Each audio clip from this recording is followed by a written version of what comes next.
Hello everyone, MarcusWolfe here, welcoming you all back to another episode of Disco Elysium, where I kinda stuttered part of the intro. Yay me, I always find something to mess it up with. Anyway, last we left off, we did something. No, we journeyed into the rest of the old, derelict business building right here. And now we're going to continue on looking for cans because I am desperate not to sell Kim's hubcaps. I told my friend Abrasive Music about this and he's like, why didn't you do it? He was connecting with you. And I'm like, but he was connecting with me. I connected with him. I could tell that he liked the stuff. I was going to take the stuff that he liked. So now he is he and his boyfriend are like both curious now as to what's going to happen now that I chose this. Oh, I'm on this side of the thing. Wait, why am I looking at the wall? This is a wall on the side of an apartment building. In the dimming light, some things become clear. I need a 10. And you know what? Sure, I would like to know why I am so interested in this wall. I'm not going to figure it out, but I am interested to know. Because this is no ordinary wall. It is sublime. Look at it. The shadows, the colors. Okay, that proves me wrong. It's like the most mundane thing is a damn blank wall, and it's like, crit success. What am I gonna get on this mundane wall? And I like... Conceptualization is like, because this is no ordinary wall. It is sublime. Look at it. It's like, okay, Mr. Bossy. Let the conceptual joy flow into your pupils and blossom into thoughts in your brain. All the other walls on all the other houses must make a pilgrimage in adoration of this, the uncontested pinnacle of wallcraft, color peeled from the very face of God. More! Oh, Wallfather. Thank God. Okay, I'll take it. I got some mentality back. Kim, I must paint this wall. Add even more beauty to it. Huh? He sounds tired of it all.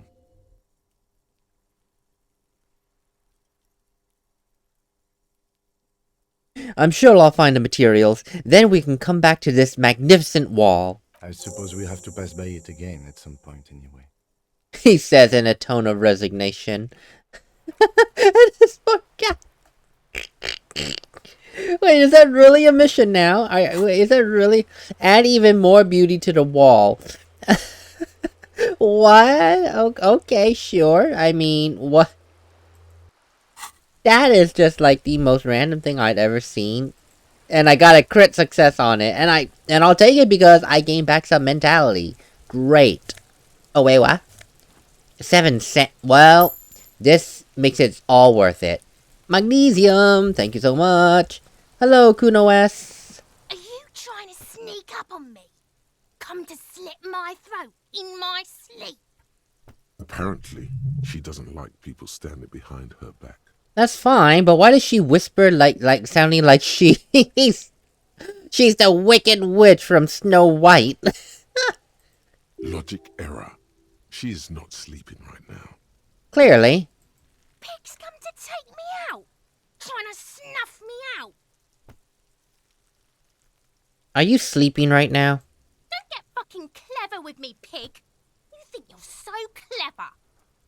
She hisses. Great. I probably should smack you one for all that language, but I will get in so much trouble for this. Anyway, a garden hose won't be of any use until the snow melts. I have never journeyed on this side, and I always wondered if I could go on this side, and now I have. Come on, stop it. Thank you. An orange bum hat. Okay. And health. Yay, thank God. And where does this take me? Hello?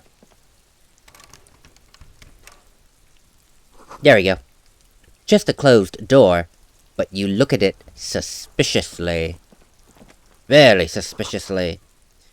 Oh joy, another splattering of bullet holes on this wall. Beautiful neighborhood that this place is, isn't it? Chairs and tables eaten by rain and rot. I heard something. Can I go? There must be another way into the building. Kim, why is your voice sound like an echo? Why did your voice sound like an echo? What was the point of that?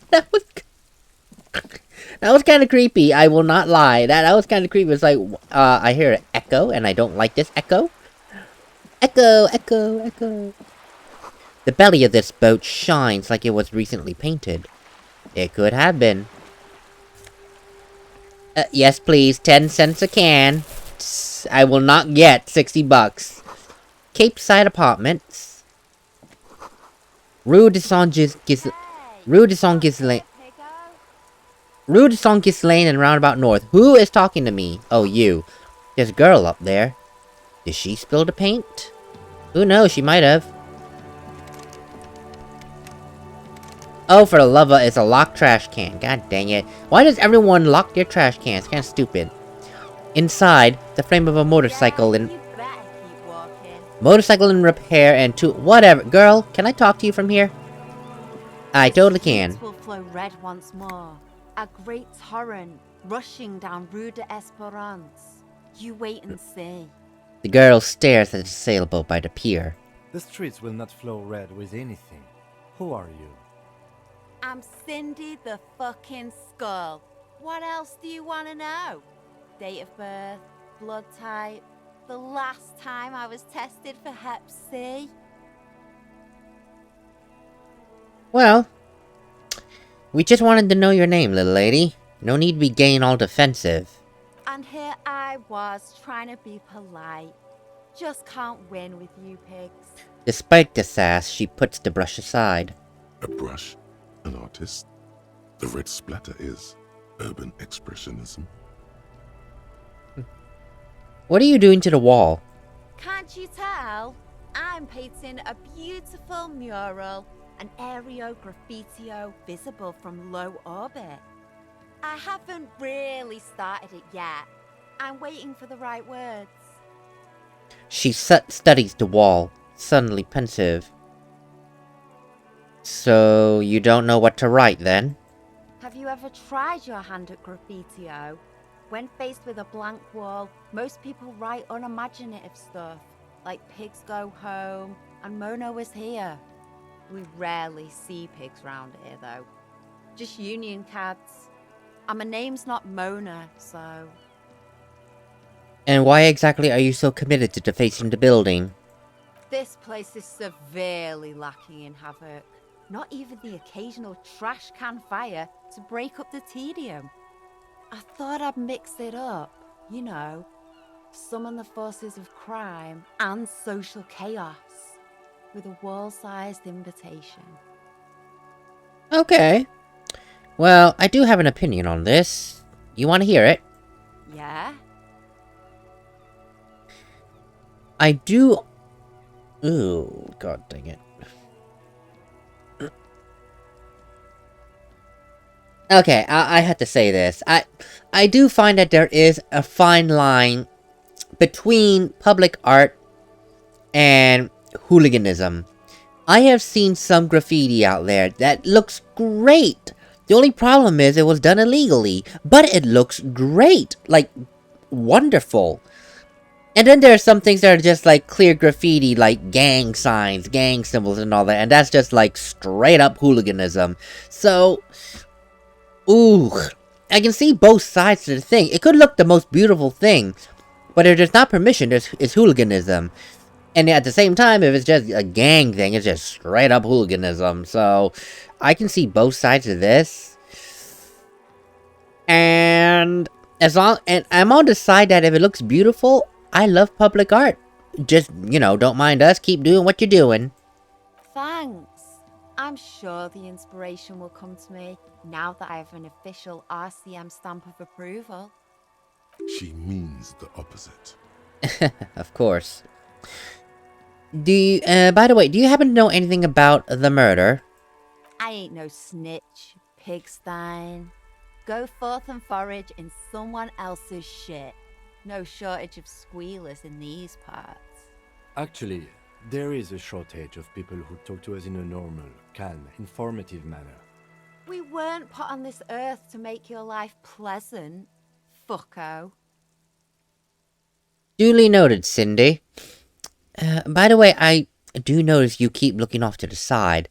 What is it you're looking at? The lieutenant furrows his brow at another one of your eccentricisms. She nods disdainfully towards the woman performing maintenance on the boat docked next to the pier. Hatred, disgust. It's difficult to tell which of the two is more present in her girlish features. The woman on the boat does not notice her staring. That is on her. Someone's got to keep an eye on her. Ozon is an archipelago 2 days' travel away from Rivershot. Its moneyed residents, used to posh restaurants and upscale boutiques, rarely have reason to visit Martinez. That's what I thought. Like, she looked nice. It's like, what's a nice looking person doing here in a rundown area? Probably the Wild Pines rep. We should talk to her. She's a professional negotiator, though. I have the feeling she will be very cooperative while telling us nothing. Sounds like a telltale sign of a negotiator. You should take the lead. Ask her unexpected questions, you know? Do your thing. Don't be afraid to get a bit wacky. Throwing her off is our best bet. Wait, you're actually endorsing me to ask some very weird questions? Oh, well, sure, let's go ahead. I do a good job already like so. Good idea, piggies. Run along now. Fuck her shit up good. Impound that boat while you're at it.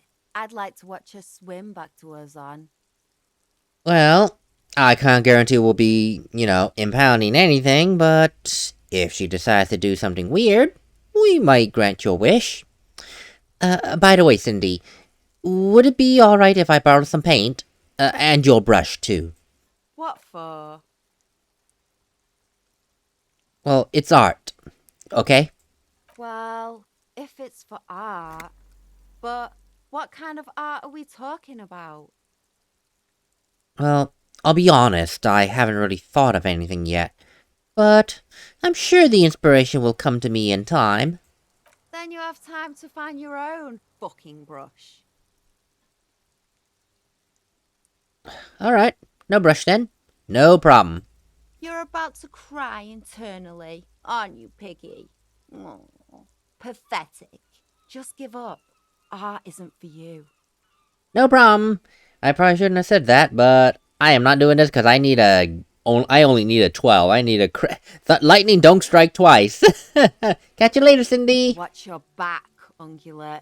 You've got eyes on you. Noted. Oh, that was her crouching over. I was like, who is she? Why where does is art she? inspire you so much? Well, it does, sometimes, but what is art? Excellent question. Art is a diverse range of visual, literary, auditory, and performative creativity. It's an expression of imagination and technical skill. Additionally, it's history, criticism, and pure enjoyment. In short, art is the highest form of human communication, representation, narrative, emotion, and agency intertwined.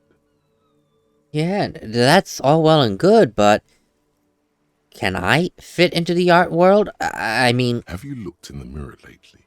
You have the exact features of a savage art critic, with that beard and those clothes, disheveled and prophetic. Perhaps you should try to critique architecture too. well, I guess I have been feeling a little bit critical lately. Yes, you seek substance. No vapid representations and reproductions of social mores as made manifest in stuffy biennials. We're talking real, living art here. Become the art cop. Half art critic, half cop. Well, that doesn't sound too bad, but don't I have to be, 100% cop? just to get the case finished and all that good crap. Quit being so indecisive. What are you going for here? Some kind of indecisive and camp aesthetic now? Strike a bold shape here. Go art or go home. Okay, I mean, we are just saying 50% art critic, right? If that's what's gonna be needed to free me from this rote repetition, then okay, sign me up. Exactly. It's not only your duty to only catch the criminals off the street, you must also apprehend criminals of the printing press and the gallery, the trite and derivative artists and writers of the world. Go ahead and provide savage criticisms, art cop. The world is yours to rip to pieces and reassemble. Yay!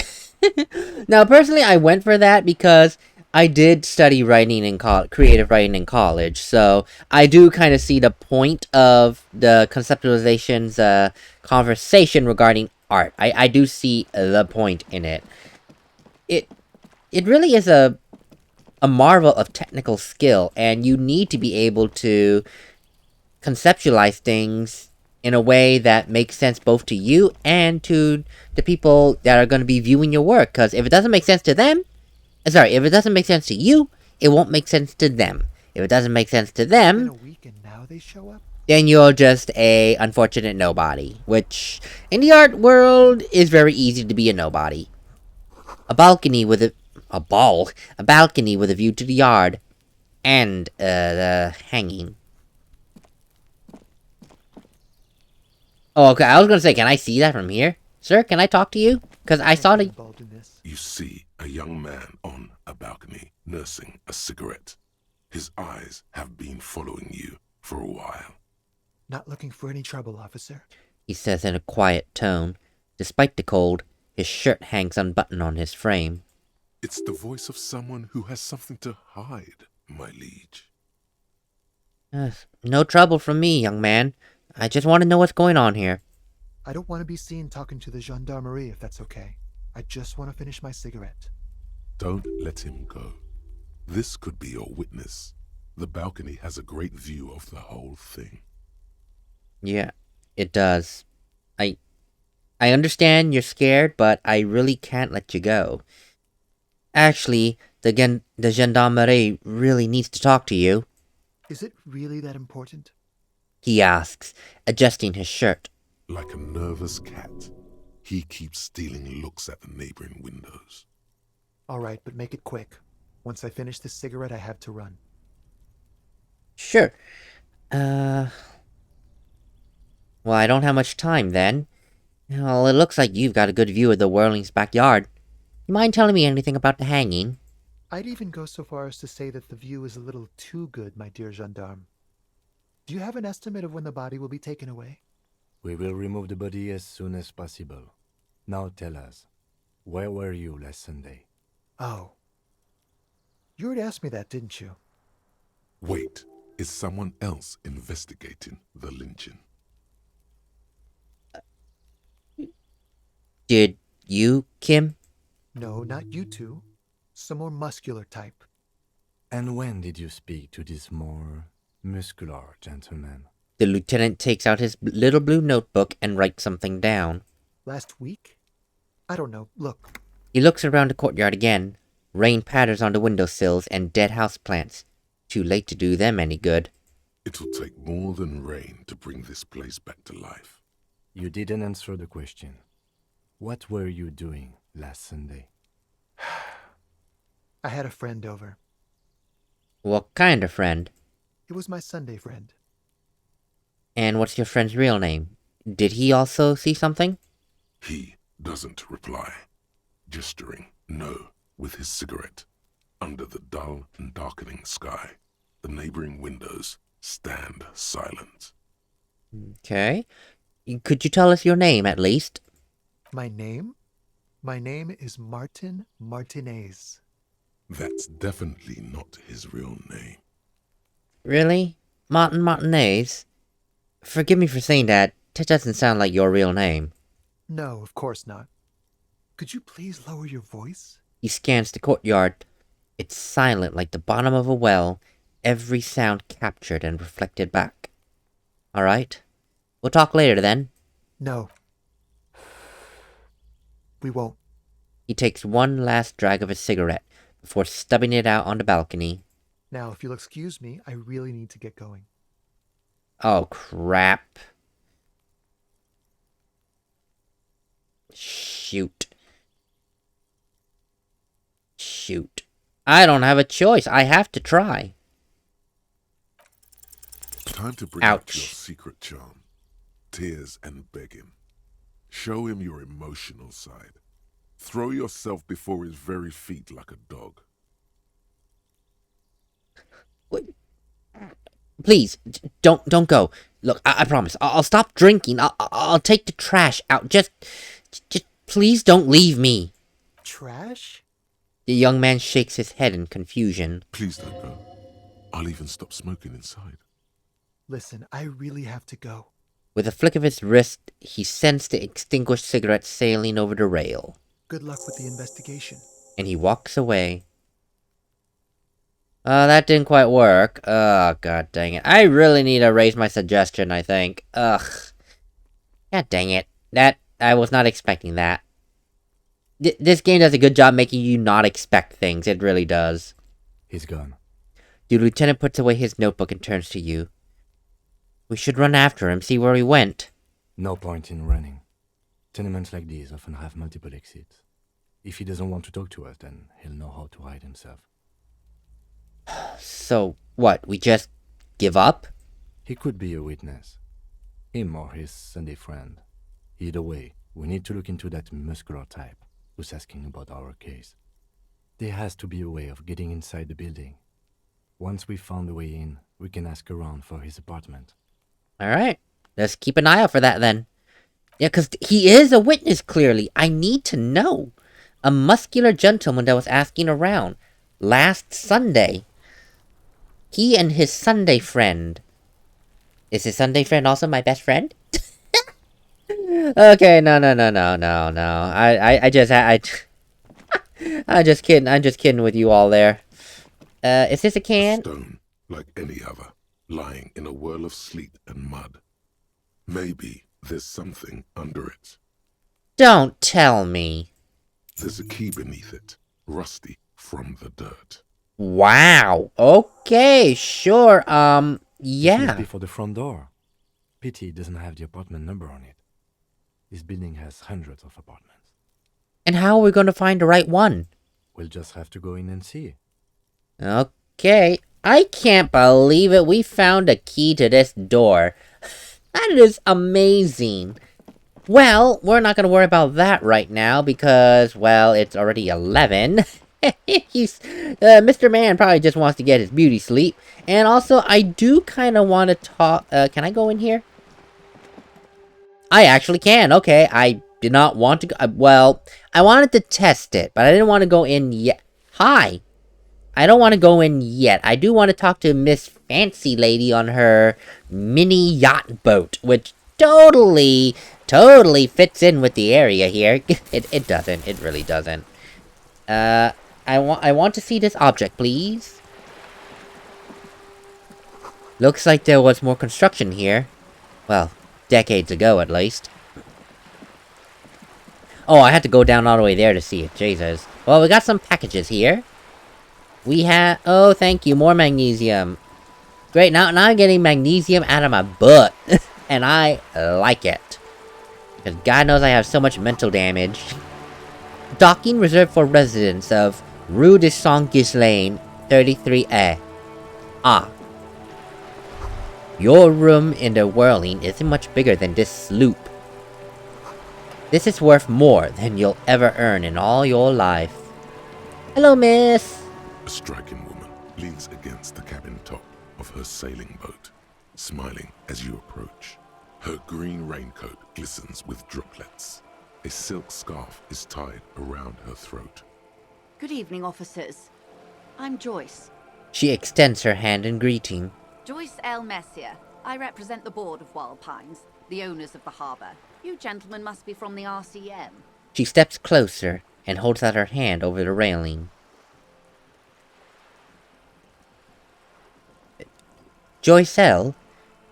Forgive me for asking, but what does the L stand for? Leighton, my maiden name. Her bony hand dangles from the sleeve of her oversized raincoat. Oh, alright. What gave us away? Nothing, honestly. I've said it to every drunk in town, and you're the first one who's responded. Relax. She meant it in jest. Of course. Well, pleasure to meet you, Joyce. I'm glad to see you here. Her grip is tight and cold. Like steel. There is strength there. If she wanted, she could sink her nails deep into your skin. I was dispatched to handle a strike, not a lynching. Anything I can do to assist the RCM in this matter, I will, gladly. That is good to hear, madame. My colleague will take the lead on this interview. I should let you know that he is recovering from an unusual medical episode. Very unusual. But I can assure you of his ultimate competency. There's a trace of irony in his voice. Mischief, even. This is a tactic. It happens quicker than a shooting star. But did the lieutenant just wink at you? How interesting. I wish you a swift recovery. In the meanwhile, you have my full cooperation, and the full cooperation of the Wild Pines group. Right, well, let's see how... Let's see how weird we can get here.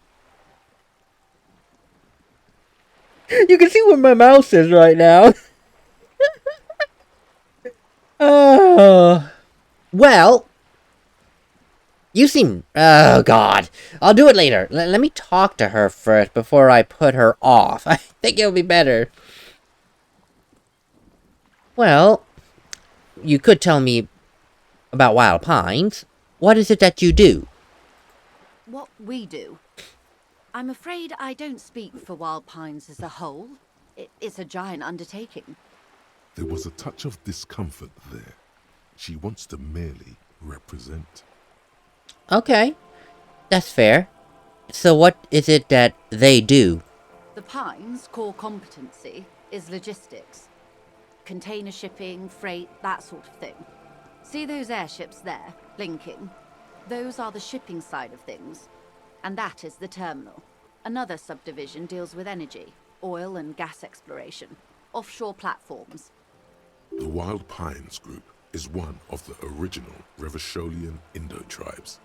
Companies awarded royal monopolies by the king, the suzerain himself, centuries ago. The king is long gone, but several of the Indo tribes remain. So who are the other Indo tribes? Son Baptiste, Elysium, an unknown entity known as Brightest Star. Well, it seems that you're in good company. Why, thank you. She does not register the real meaning of the remark. How much money exactly does Wild Pines have? I'm not at liberty to discuss the company balance sheet, but I can tell you that last year, the company booked more than 20 billion real in revenue. That's it? I was kind of thinking that Wild Pines was supposed to be big time. Well, bigger than 20 billion. And to think, there are years when the group books losses in the billions. A wave hits the sloop. She grabs the mainstay for balance. Wild Pines employs 72,000 people, all of whom have families that depend on their salaries. It is a tremendous responsibility. And I agree with you there. But where exactly does Wild Pines get these billions? They started as an exploration and cargo fleet conducting trade between the Samaran and Insulindian Isolas 250 years ago, when Pine ships explored the South Seminese and charted Lormentang on behalf of the suzerain. Centuries of care, deliberation, and madness have gone into this endeavor. Vessels pass through the great unrest to re-emerge with apricots in tow. The logic of the system is totalizing. It's taken everything from its employees to build it. Huh. Well, I suppose it also helps to start out with a royal monopoly, right? You know more than you let on. Certainly it helped, but most of the original Indo tribes have failed or been absorbed. To survive, Wild pines had to grow and adapt. No suzerain did that. Commendable. And what exactly does a huge system like Wild Pines wants with a place like this? You mean aside from being the terminal's legal owners, who are responsible for moving 8% of the world's cargo?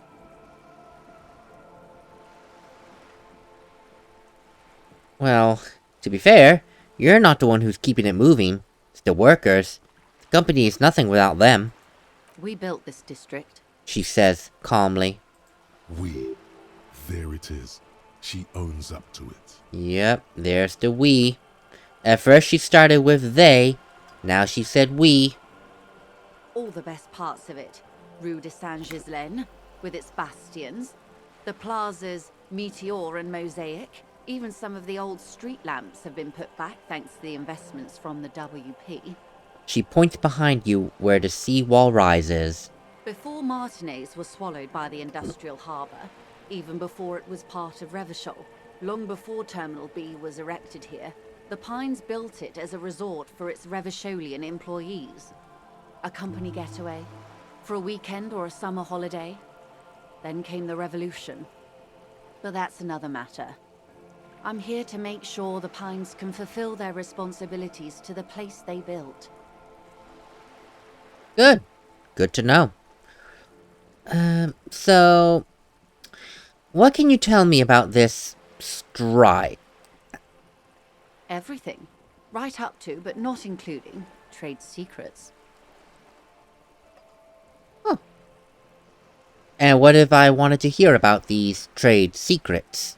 First, you'd have to repeal the Emergencies Act of Trade in Elements. That gives me the right to silence. It's quite the octopus. The octopus that straddles Revachol. The Emergencies Act is the cornerstone of post-war Revachol, inseparable from the world it created. How exactly would I repeal it then? Why? By throwing off half a century of foreign domination under the Coalition. Unfortunately for you, the Coalition also leases you the right to police West Revachol. You'd be shooting yourself in the foot, in other words. Ugh, of course. Yay, so because we can police West Revachol, if we do that, we kinda throw things off the kilter. Yay! But I am derailing us. You wanted to know about the strike. True, that's right. I want to know what your role is in all this, precisely. I believe the official title is Senior Labor Negotiator. In practice, I'm a grocery clerk. I relay the union's demands to Wild Pines and return with Wild Pines' counteroffer. And how are the talks going? They're not. That's the problem. The union stopped all negotiations a week ago, after that awful lynching took place. Wait, she just admitted that the lynching and the strike are connected. She did, yeah. She did. So they stopped negotiating after the lynching. Now they won't even let me into the harbour. There's a 2-meter 20 racist behemoth blocking the gates. So the strike is connected to the lynching. Yes, I believe there is a connection. But that's a subject for later. Later? Okay. Were you referring to Measurehead earlier, the 2.2 something meter racist? Yes, Jean-Luc Measurehead. She leans back and rolls her eyes. Jean-Luc Measurehead. So, how were the talks going before the lynching? Let's say I was not making the kind of progress I'd hoped for when I first arrived. And when did you first arrive? I arrived 3 weeks ago. Yes, in the middle of February. The bay was still partially frozen then. I prefer to do these things on site, like the RCM. But the strike began in December. I wasn't the original negotiator here. I took over after Mr. Gaumont hit a wall with Mr. Clare, the union boss. Mr. Clare refused to speak with Gaumont despite concessions he'd granted the union in prior negotiations. This isn't the first time the union has gone on strike. Heavens no. There have been 2 prior strikes, Both times the union won significant concessions, including overtime pay and a medical plan. This time their demands are more, I guess you could say, aggressive. Ludicrous, even. It's meant. What were their demands? There are leaflets everywhere, and banners. What did they say again? Oh yes. Every worker, a member of the board. Oh! Most of the workers probably don't know what that means. Every member a worker of the board?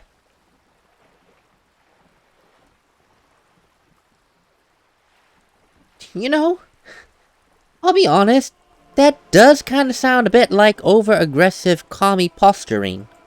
In its defense, another said, demand democracy. Pretty tame stuff compared to every worker a member of the board. Demand democracy? Put together with every worker a member of the board? What does that even mean? It's quite simple, you see. Every time the Wild Pines group makes a decision, about what? About anything really, it needs the signature of each of the 2,200 workers in its Martinez terminal. Just so you understand, this is but one of 22 terminals owned by Wild Pines. Essentially, not only are they kings of the company, they are also kings of the 72,000 employees of Wild Pines Group.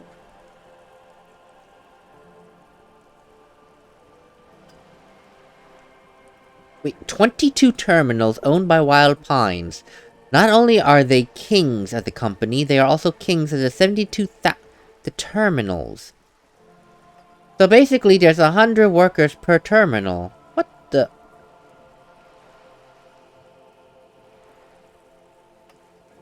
Well, to be honest, the king is dead at this point. Long live the workers! That may well be. It's not up to me to decide who is king, but as negotiations go, it's not a swell start. And what do you plan to do? I'm not sure. Naturally, I assume that was just their opening position, a hard-nosed tactic with a side of mockery. But there's been no follow-up, just the same nonsensical slogan repeated over and over again. And now, people are getting lynched, I hear. Behind the whirling in rags. A disastrous situation if there ever was one. Excuse me, from whom did you hear about this lynching? I first heard it from the bowyer at the gates. The one whose very name advertises his aversion to work. I think he said it was, "Call me mañana." This checks out. And... what... the scabs at the gate. Did you put them there? The scabs? You mean the huddled masses of Jamrock, come to plead for work where the union refuses to? Don't let her answer it herself.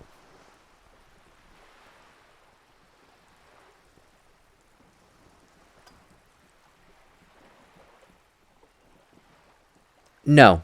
I mean scabs. If these workers were organized by Wild Pines or its affiliates, then it would be a company secret.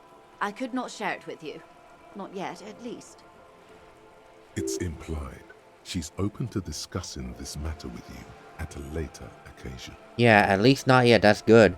Yeah, thank you, Reaction Speed, for telling me that, cause I would've picked the second option, but then it's like, no, I mean scabs. Like, don't let her answer it. She's answering by saying the huddled masses of Jamrock come to plead for what? No, I mean scabs. That was good. That was good. So, what happened to this Gaumont that was talking to Mr. Clare? Mr. Clare told him to... how did he put it? She pauses to compose herself. Fuck off, midget. Gaumont is short of stature, you see. Cool. Yes. Extremely. Keep in mind, this is a negotiator Mr. Clare has worked with before, and who was more than fair with him and the union. And who is this Mr. Clare, the union boss? Everard Clare is a man of the utmost integrity. If you can say one thing about him, it's that he always puts the interests of the workers first. Really? Of course not. Everard is fantastically corrupt. I imagine he has a thick, viscous goo where you and I have blood. If you were to prick it with something sharp, you could see it oozing out. A knife, maybe? No, a rapier. Sounds like you're about to take a rapier to him. Oh, heavens no. We get along just fine. Yet, now that you mention it, I can't stop imagining that black treacle just dribbling down his double chin. Is he that bad? He is the most corrupt individual I have ever seen, and I deal with men like him for a living. If there is anyone more venal, more irredeemably nepotistic, then it's his twin brother, Edgar. Wait, twin brother? Yes, Edgar looks exactly like his brother, except for that lazy eye. He also talks exactly like Everard does, and when one's term as foreman is up, the other takes over. It's how they circumvent the term limits, you see, with a funny little switcheroo. While in office, they've embezzled God knows how much of their workers' dues. And what about the union itself, outside of the Brothers Clare? The Débardeurs Union was once a perfectly normal institution. 20 years ago, anyway. It must not have been easy to establish under the Emergency Act, but they did it. I can respect that. Organised labour at its best, as they say. Then something happened in the local chapter elections. The Brothers Clare came and transformed it into a... how do you say? She hesitates, looking for the right expression. A mob. The Débardeurs are a crime syndicate. Sad as it may be, I suspect we'll be forced to cooperate with them. Refreshingly honest, officer. The company has tried appeasing in the past, but I'm afraid our concessions have only emboldened Everard and his brother. She turns to you. And your opinion, detective, if I may ask? I'm a curious and talkative person, you see. Would you say the Débardeurs Union is...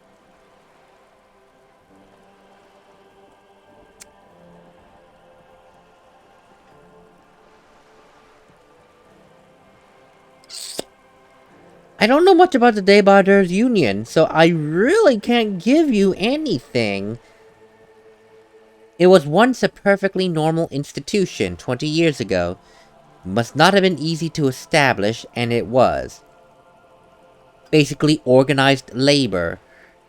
The Brothers Clare then came around and transformed it into a mob. A crime syndicate. And the Brothers Clare are demanding... Okay, I think I can see what's happening. Yeah, I see what's happening. Okay, I got it. I would say that the Débardeurs Union is a giant leech that's sucking the life right out of Revachol. Indeed. And a hungry one. Sadly, Wild Pines have cooperated with what amounts to a crime syndicate for 2 decades. However much you feed the leech always hungers. True that. One more thing before we move on. You mentioned something happened in the elections? I'm glad you asked. There was a woman, the previous forewoman of the Union. She disappeared. Disappeared? Yes. On the last day of the local chapter elections, her daughter phoned in and said she wasn't running anymore. Or coming to work. Ever. End of story. This forewoman, her name? What was her name? Sadly, the company records do not even give a name. She's just forewoman in private correspondence. Holly. I don't even know if it's a sir or given name, and I don't have access to the Union's files. Sounds like some kind of extortion. Indeed. The company suspects foul play, but there's nothing they could do.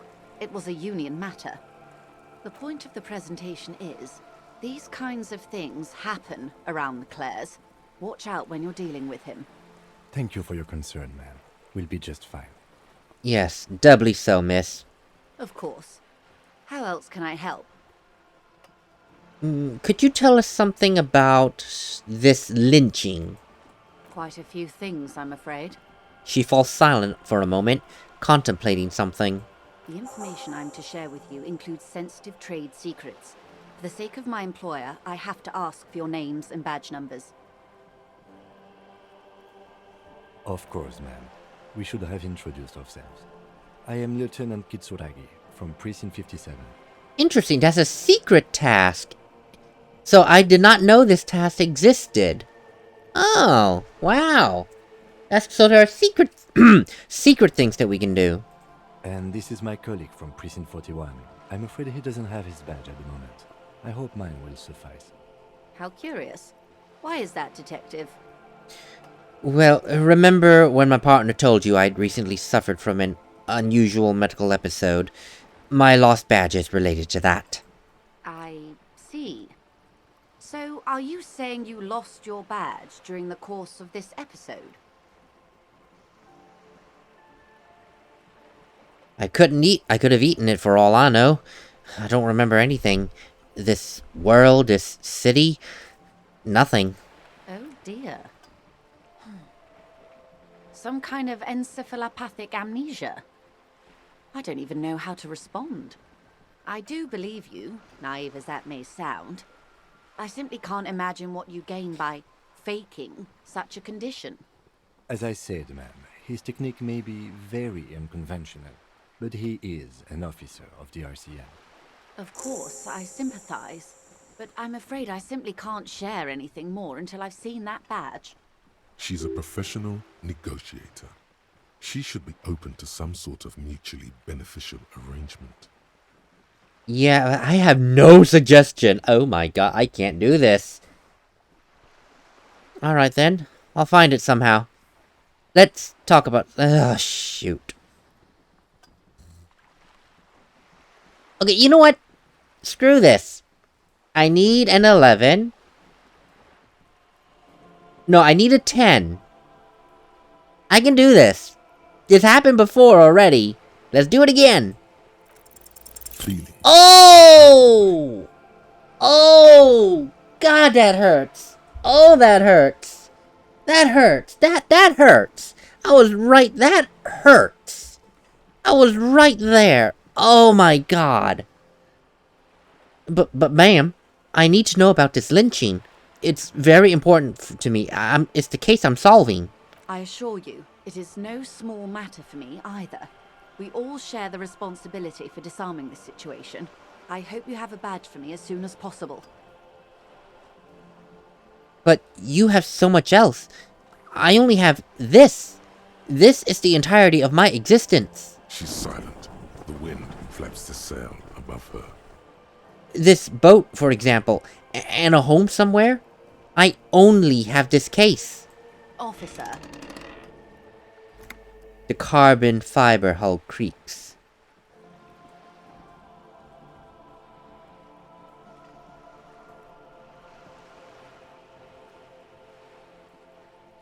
Look, I don't remember anything except this lynching. This is only this coast. And this lynching. It's the case that I'll be known by. You know, I don't mean to sound cold, but if you want something, you have to give something back. More than just guilt. You're doing it. Despite your own best efforts, you're still getting in. Somehow. I'll be frank with you. If I'm going to break protocol, I need to be able to justify it to my superiors. They're going to want to see something tangible. Okay, like what? The Union is conducting drug trade out of the harbour. It's an open secret in Martinez. Surely it must not come as a complete surprise to the RCM either. Perhaps it's time to look into it. Or you can find your badge, which honestly seems like a lost cause. Detective, a word in private before we continue. Yes. Excuse us for a moment, ma'am. Yeah, Kim? It's clear you like the hard stuff, Brota. What? Oh my god. I wanted to talk to Kim. Ugh, what is my lower intestine going on about? Lower intestine? The term is metabolic and circulatory system. Okay, but what's the hard stuff? Fascism, Brota.